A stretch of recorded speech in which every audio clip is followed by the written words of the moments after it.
എപ്പിസോഡിന്റെ opening സീനില് നമ്മുടെ ആന്റിയെ കാണിക്കുന്നു. അവിടേക്ക് ആരോ വരുന്നുണ്ട്. അത് മറ്റാരുമല്ല, സാക്ഷാൽ കാക്കാഷി. ആന്റി ഉടൻ തന്നെ സാസുകയ്ക്ക് സംഭവിച്ച എല്ലാ കാര്യങ്ങളും കാക്കാഷിക്ക് പറഞ്ഞു കൊടുക്കും. ഇപ്പൊ കുട്ടപ്പനും ഗ്യാങ്സും അവനെ തേടി അവന്റെ പുറകെ പോയ കാര്യങ്ങളും അങ്ങനെ എല്ലാ കാര്യങ്ങളും ഇപ്പൊ കാക്കാഷിക്ക് പറഞ്ഞു കൊടുക്കും. ഇതൊന്നും പോരാഞ്ഞ് അവരുടെ സഹായത്തിന് ഞാൻ സാൻഡ് വില്ലേജിലുള്ള 3 പേരെ കൂടെ അയച്ചിട്ടുണ്ടെന്ന് പറയും. അത് കേട്ട് ഇപ്പൊ സാസുക ഒരുപാട് ടെൻഷനായിട്ട് ബാക്കി കാര്യം ഞാൻ നോക്കിക്കോളാന്ന് പറഞ്ഞ് പുറത്തേക്ക് പോകും. ആന്റി ഉടനെ നീ ഇപ്പോ അവരുടെ പുറകെ പോവരുത്, നിനക്ക് വേറൊരു പ്രധാനപ്പെട്ട മിഷൻ ഉണ്ടെന്ന് പറയും. അതൊന്നും കുഴപ്പമില്ല, ഞാൻ നോക്കിക്കോളാന്നും പറഞ്ഞ് ഇപ്പൊ അവൻ പുറത്തോട്ട് പോകുമ്പോ ഇവൾക്ക് എത്ര പറഞ്ഞു കൊടുത്താലും കാര്യം മനസ്സിലാവില്ല എന്ന് പറഞ്ഞ് ഫുൾ കലിപ്പില് ഇപ്പൊ പുറത്തേക്ക് ഇറങ്ങി പോവും. അപ്പൊ സാക്കുറ ഓടി വന്ന് സാസുക പോയി, ഇനി അവൻ ഒരിക്കലും തിരിച്ചു വരില്ല, എനിക്കറിയില്ല ഇനി എന്താ ചെയ്യേണ്ടതെന്ന്.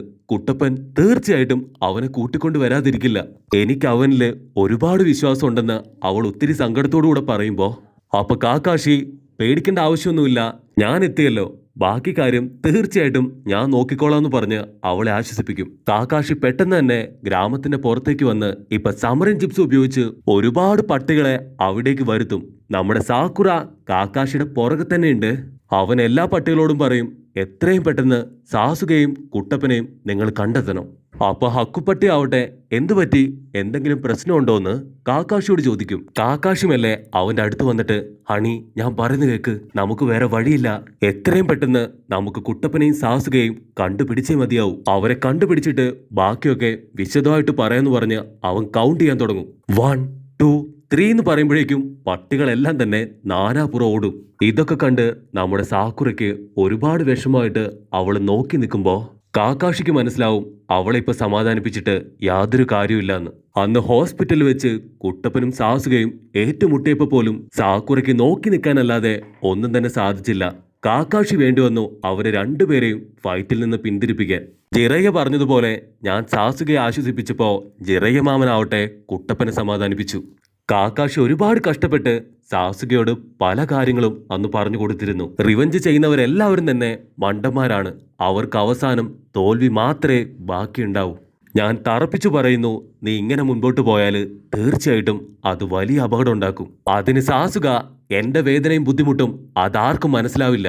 സാസുക വീണ്ടും ടെൻഷനായിട്ട്, എന്നെ കൊണ്ട് പറ്റില്ല, തീർച്ചയായിട്ടും ഞാൻ റിവഞ്ച് ചെയ്തിരിക്കും. അതിന് കാക്കാഷി, എനിക്ക് നിന്റെ ഫീലിങ്സ് മനസ്സിലാവും, നിന്നെപ്പോലെ തന്നെ അല്ലെങ്കിൽ നിന്നെക്കാൾ ഒരുപടി കൂടുതൽ ബുദ്ധിമുട്ടുകളിലൂടെയും കഷ്ടപ്പാടുകളിലൂടെയും കടന്നു വന്നവനാണ് ഈ ഞാൻ. ചിത്തോരി ജിപ്സു മറ്റുള്ളവരെ രക്ഷിക്കാനുള്ളതാണ്, നിനക്ക് കുറച്ചെങ്കിലും മര്യാദ എനിക്ക് തന്നൂടെ? ദയവ് ചെയ്ത് നീ ഇതിൽ നിന്ന് തീർച്ചയായിട്ടും പിന്മാറണം. പക്ഷെ സാസുകയ്ക്ക് അവന് യാതൊരു കുലുക്കം ഉണ്ടാവില്ല.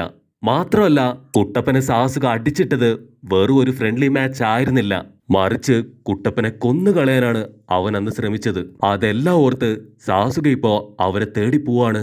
കാക്കാഷിയെ കാണുമ്പോൾ തന്നെ സാക്കുറയ്ക്ക് മനസ്സിലാവും തീർച്ചയായിട്ടും അവൻ സാസുകയായിട്ട് തിരികെ വരുമെന്ന്. തെറ്റായിട്ട് ഒരിക്കലും ഒന്നും സംഭവിക്കരുതെന്നും പറഞ്ഞ് ഇപ്പൊ കാക്കാഷി ആവട്ടെ അവരെ തേടി ഓടാനായിട്ട് ആരംഭിക്കും.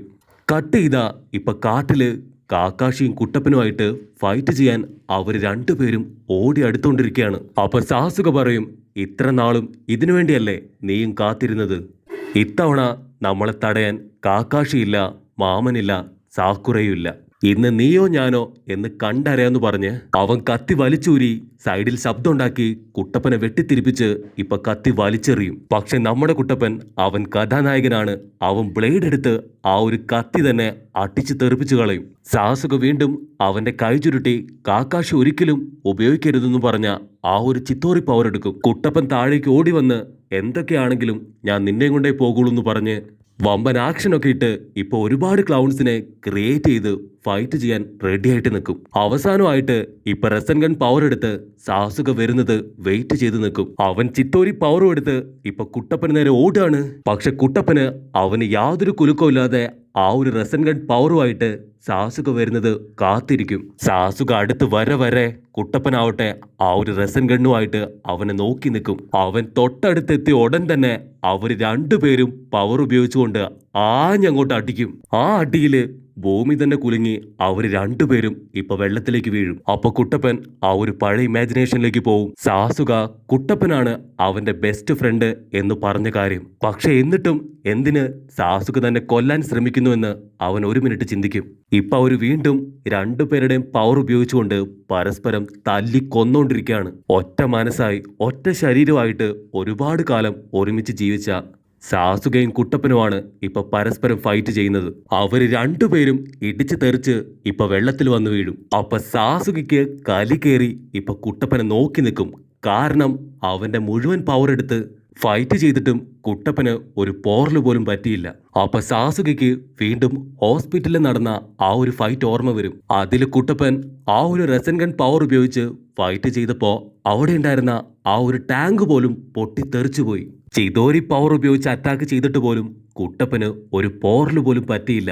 സാസുകയ്ക്ക് ഇപ്പൊ കുട്ടപ്പനെ കാണുമ്പോ അവന്റെ കലി കേറി കേറി വരും. ചിത്തോരി പവർ അതൊരു ദിവസം 2 തവണ മാത്രമേ ഉപയോഗിക്കാനായിട്ട് പാടുള്ളൂ. അത് മൂന്നാമത് ഒരിക്കൽ കൂടെ ഉപയോഗിക്കുകയാണെങ്കിൽ തീർച്ചയായിട്ടും അവന്റെ കൺട്രോളിന് അപ്പുറത്തായിരിക്കും. മാത്രമല്ല അവന്റെ ചക്ര പോയിന്റ് തന്നെ പിന്നീട് 0 ആയി തീരും. ഇനി അടുത്തതായിട്ട് എന്താ ചെയ്യാന്നും പറഞ്ഞ് സാസുക കൺഫ്യൂഷൻ അടിച്ചിരിക്കുമ്പോ ഇവിടെ കുട്ടപ്പനാവട്ടെ അവൻ ഒരുപാട് സങ്കടത്തില് ഇപ്പൊ സാസുകയെ നോക്കി നിൽക്കും. കാരണം സാസുക ശരിക്കും അവനെ കൊല്ലാനാണ് ശ്രമിക്കുന്നതെന്ന് ഇപ്പൊ കുട്ടപ്പന് മനസ്സിലാവും. കുട്ടപ്പൻ ഒരുപാട് വിഷമത്തില് കരഞ്ഞുകൊണ്ട് സാസുകയെ നോക്കി നിൽക്കുമ്പോ അവനത് മൈൻഡ് പോലും ചെയ്യില്ല.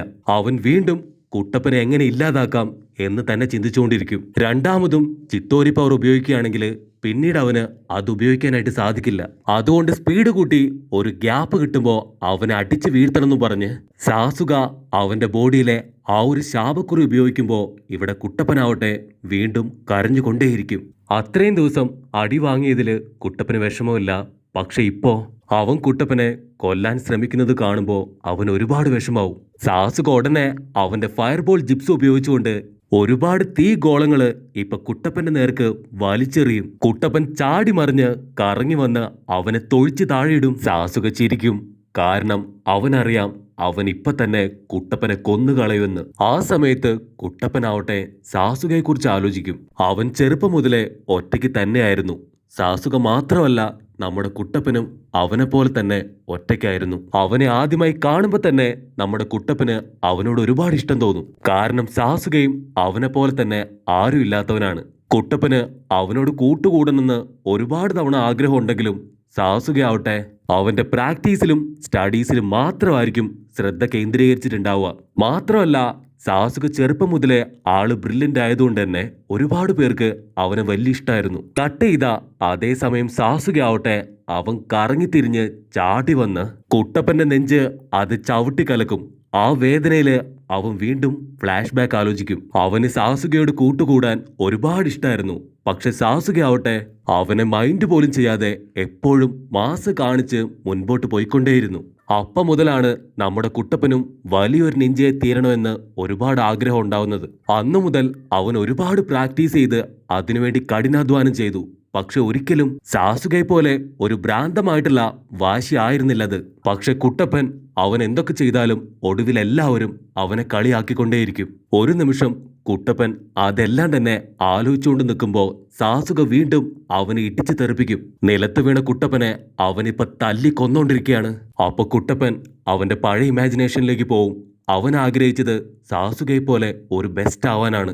അതേ സാസുക ഇപ്പൊ ഞാനുമായിട്ട് ഫൈറ്റ് ചെയ്യാൻ ഒരുപാട് ആഗ്രഹിക്കുന്നു. അതിനർത്ഥം അവനെ പോലെ ഞാനും ഇപ്പൊ ബെസ്റ്റ് ആണെന്ന് പറഞ്ഞ് കുട്ടപ്പൻ ചിന്തിക്കുമ്പോ സാസുക ആവട്ടെ അവന്റെ കയ്യില് ചിത്തോരി പവർ എടുത്ത് ഇപ്പൊ കുട്ടപ്പനെ അടിക്കാൻ റെഡി ആയിട്ട് നിൽക്കും. അതേസമയം നറൂട്ടോയ്ക്ക് ബോധ്യാവും സാസുക എത്ര വലിയ ഫ്രണ്ട് ആണെങ്കിലും അവനിപ്പോ തന്നെ കൊല്ലാനാണ് ശ്രമിച്ചുകൊണ്ടിരിക്കുന്നതെന്ന്. കുട്ടപ്പന്റെ ബോഡിയില് ഇപ്പൊ 9 ടൈൽ ഫോക്സിന്റെ പവർ അത് പതിയെ പതിയെ വരാനായിട്ട് ആരംഭിക്കും.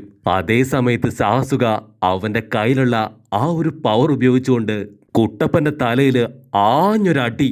ആ അടിയില് രക്തം തുളുമ്പി ഇപ്പൊ കുട്ടപ്പൻ താഴെ വീഴുമ്പോ അവൻ വീണ്ടും ഒരു ഫ്ലാഷ് ബാക്കിലേക്ക് പോകും. ചെറുപ്പത്തില് കുട്ടപ്പൻ അവൻ ഒരുപാട് ഹാപ്പി ആയിരുന്നു.